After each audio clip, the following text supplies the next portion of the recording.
नमस्कार दोस्तों, आज का जो हमारा विषय है वो है सांसों में ध्यान करते करते आज्ञा चक्र पे ध्यान कैसे पहुंच जाता है। ये एक साधक का क्वेश्चन है। और फिर वो धीरे धीरे सिर दर्द क्यों होने लगता है, तीसरे नेत्र पे दर्द सा महसूस क्यों होने लगता है। तो वो जानते हैं इस प्रश्न का उत्तर कि ऐसे साधक को क्यों होता है और वो क्या करे। तो आप सभी का हम स्वागत करते हैं आपके अपने चैनल आत्मा से परमात्मा का सफर। अब जब भी साधक ध्यान करता है तो सबसे जो सिंपल विधि, साधारण विधि है वो यही है कि श्वासों पे ध्यान करें। और जब साधक श्वासों पे ध्यान करना शुरू करता है तो इसमें एक साधक का प्रश्न है कि ध्यान अपने आप आज्ञा चक्र पे क्यों पहुंच जाता है। कई व्यक्ति आज्ञा चक्र पे ही ध्यान करते हैं, कई व्यक्तियों का आज्ञा चक्र पे ध्यान करने से बिल्कुल सिर दर्द नहीं होता। तो ऐसा क्यों होता है?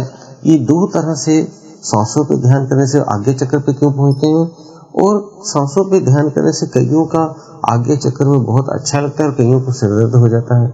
इन दोनों परेशानियों का जो हल है वो आज हम इस वीडियो में आपको बताने जा रहे हैं। तो ध्यान रहे, जब भी आपकी श्वास आती है तो श्वास आपकी जो है वो आत्मा लेती है। तो आपकी जो आत्मा है वो कहते हैं हृदय चक्र पे है, लेकिन उसका एक सूक्ष्म रूप आपके हमेशा आज्ञा चक्र पे रहता है।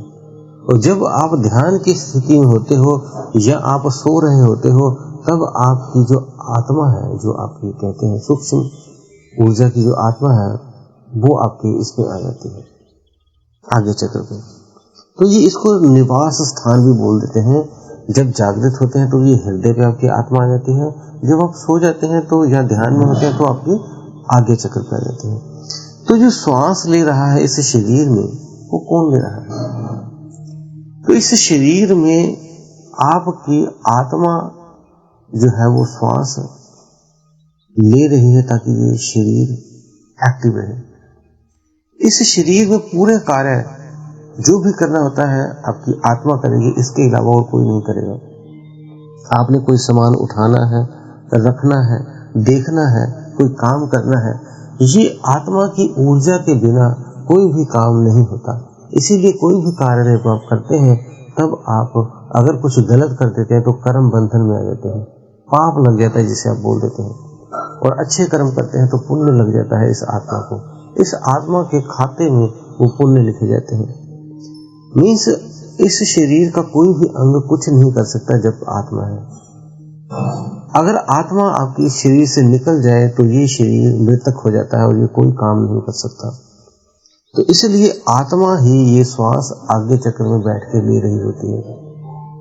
और जब आप श्वास पे ध्यान करते हो तो धीरे धीरे श्वास लेते लेते, श्वास पे ध्यान करते करते जो इसका मूल स्थान है जहां से ये श्वास ली जा रही है और छोड़ी जा रही है, वो ऑटोमेटिक श्वास अपने आप आपको अपने जहां पे शुरुआत है वहां पे पहुंचा देती है।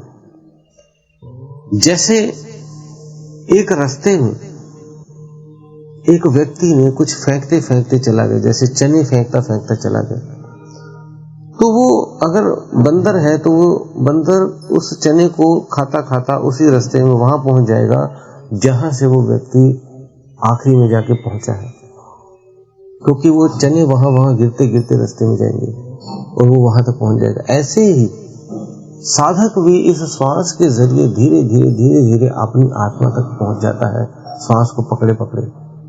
तो ऐसे ही पकड़ते पकड़ते आप श्वास को जब पकड़ते हो तो आखिरी में तो उसको आत्मा जो श्वास ले रही है वहां तक पहुंच जाता है।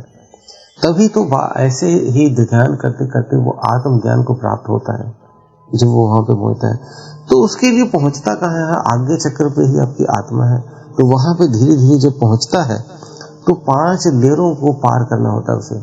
लेकिन वो जब भी वहां पे पहुंचता है अगर तो ज्यादा प्रेशर डाल देता है तब उसका सिर भी दर्द करने लगता है और वो पढ़ते खुलते नहीं। जैसे आप जिम करते हो तो आपने देखा अगर हल्का फुल्का आप जिम करके आए तब तो आपका शरीर ठीक रहेगा, अगर नए गए हैं। अगर एक दिन में ही बहुत ज्यादा कर दिया तो आपका शरीर इतना दुखेगा कि आप अगले दिन वहां जिम में जा ही नहीं पाओगे। ऐसे ही आप ध्यान जब करते हो तो अगर ध्यान करते हो तो बिल्कुल हल्के दबाव से आपने आज्ञा चक्र पे ध्यान करना है। जैसे आपने अभी उंगली आप उठाओ एक हाथ की उंगली को और आज्ञा चक्र पे हल्का सा लगाओ, जैसे टीका लगाते हैं, उतना प्रेशर आपने डालना है। अगर आप पूरा दबाव डाल के करोगे तो आपका वो दर्द बन जाएगा और वो आप ध्यान नहीं कर पाओगे अगले दिन, और आप करोगे भी तो आपको वही दर्द रहेगा, आपका सिर दर्द होगा। इसलिए बिल्कुल हल्के हाथ से जैसे टीका लगाते हैं किसी के माथे पे, उस तरह से आपने हल्का दबाव सा महसूस करते हुए ध्यान करना है।